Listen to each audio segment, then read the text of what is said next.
Last month, I was sitting on my back porch as thunder rumbled overhead. I knew that my grandson might be a bit anxious about the storm, and that got me thinking about things that people told me when I was a child worried about storms. Thunder is the sound of angels bowling, or thunder is the sound of God snoring. I'm not sure, but I think I understood that I was being reassured, not participating in a science lesson. But I did feel reassured. What silly things did people tell you? I bet we could come up with a very long list: storks and babies, or cabbage patches. If you make a face, it'll stay like that. If you swallow a watermelon seed, you'll grow a plant inside your stomach. And there's a second kind of list too, sometimes believed in by the adults who told us, and sometimes not. An omnipresent and beloved parent who watches over us. An elf who visits with gifts. We'll come back to some of those later.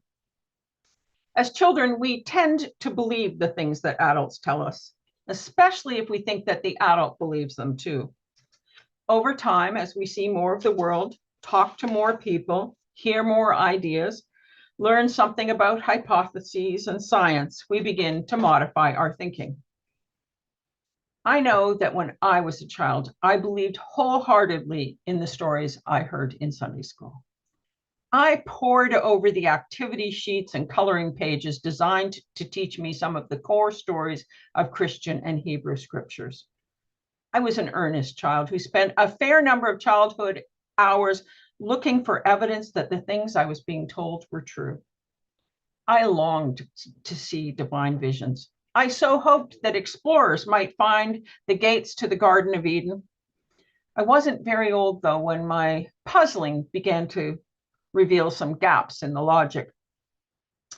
If all the baby boys were ordered killed when Jesus was an infant, how could there have been disciples? I heard a clergy person when I was about 13 talking about original sin, and I immediately rejected that notion. And so about that time, I decided that I was done with religion.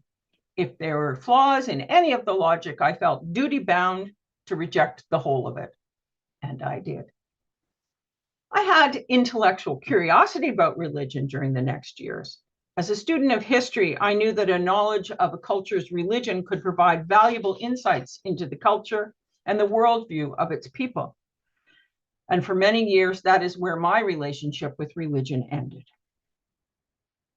Religion and other mythical tales were, I concluded, like windows that provided limited views and insights. However, after high school, my studies included the previously mentioned history and also English literature. Now, in case you don't know this, there is nothing quite like the study of Victorian poetry to disavow of the notion that literal interpretations are the only kind of valid interpretation. Let's just say that those Victorians were far more interested in human sexuality than I had been led to believe. Allegory, parable, and metaphor became central to my way of thinking about most of what I read. I imagine that my journey isn't unlike some of yours. As a child, I had a literal understanding. I became a skeptic as I aged. And then in time, I became a little bit more open to considering the understandings that religion might offer us. I was still quite skeptical.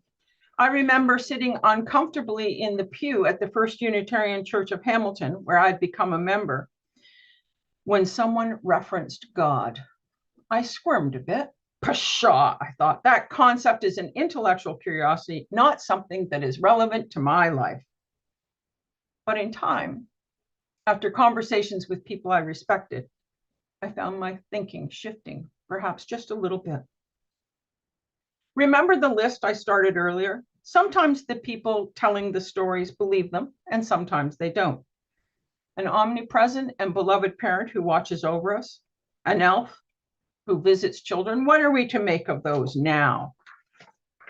Joseph Campbell, a scholar of comparative mythology, asked about many of the stories he studied. Is this factual? No. Is it true? Yes. It's not always the same thing. Maybe some of the stories that we told or were told as children fall into that category. Let's look at a few of them. Maybe the Adam and Eve story reminds us that despite our differences, we all come from the same place. Noah's Ark perhaps is a story about new beginnings and promises to make different or better choices. The Holiday Elf, at its core, we are reminded to value generosity and wonder. There are Buddhist stories about lotus flowers growing where the Buddha stepped. Now, in real life, lotus flowers root in the muddy bottom of water and are held above it. Maybe there's a lesson in this for those of us who might like to forget some of our beginnings. The literature, scriptures, and folk tales of the world are full of stories. We might believe some of them and we might not. That's okay. But what's not okay, I don't think, is to quickly dismiss someone else's literal or symbolic understanding. Rather than rush, as I used to dismiss something because it didn't happen or might not have happened in the way the story was told, instead of dismissing someone's understanding or important story, I believe we might usefully find a way to sit with it. Instead of rejecting something, why not ask, what is the truth in this? Or what can this teach me? Or how can this expand my understanding and compassion? What would it mean if we focused on being curious, more on being curious than we did on being clever, or more sympathetic than strident? We UUs like to think of ourselves justifiably as discerning people. The path of unexamined understanding is not ours. We assert that we value a free and responsible search for truth and meaning. However, we sometimes cling to the picture of ourselves as rigorously discriminating at the expense of some larger truths. And when we do that, we sometimes hurt others, and we sometimes hurt the communities and congregations we love. To be confident in your opinion is laudable, but not if it means, in my estimation, dismissing others without consideration.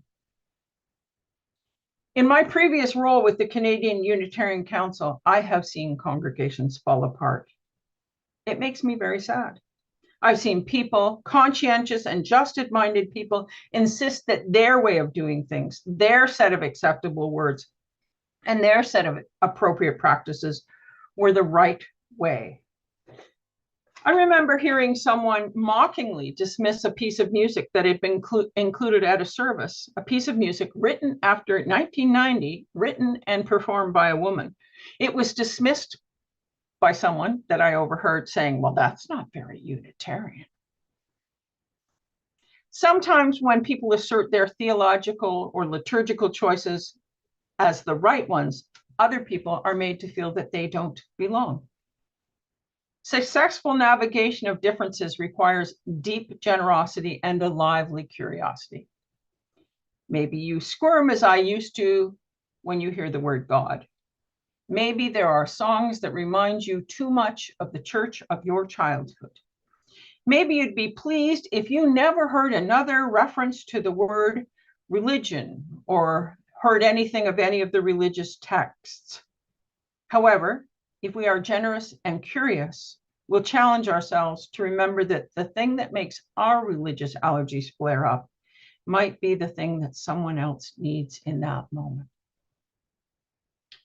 At our best, I believe our communities are ones where people can say to those that make choices that seem opposite or different than theirs, tell me about the way that that story or that theological understanding or that song or that particular worship format, tell me how it's important to you.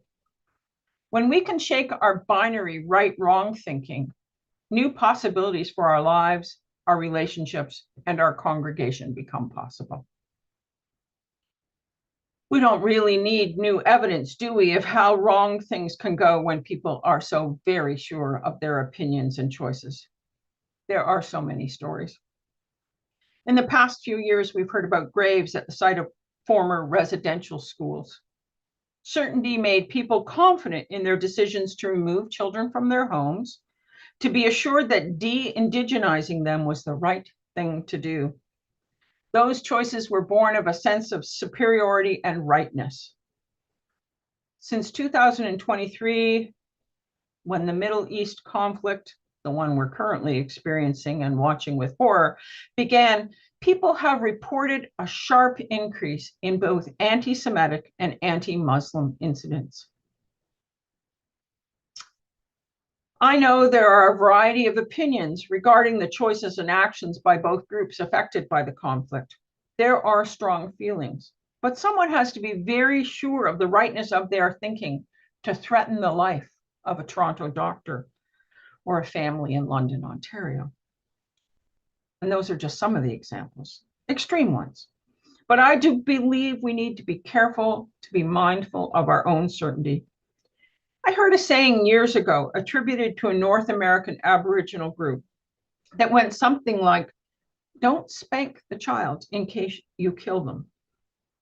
I don't know if that's a real saying or just a wisdom teaching I've heard, but I'm not sure it matters because I hear an important lesson in it. Most of the choices we make fall on a continuum between kind and cruel, right or wrong, safe or unsafe.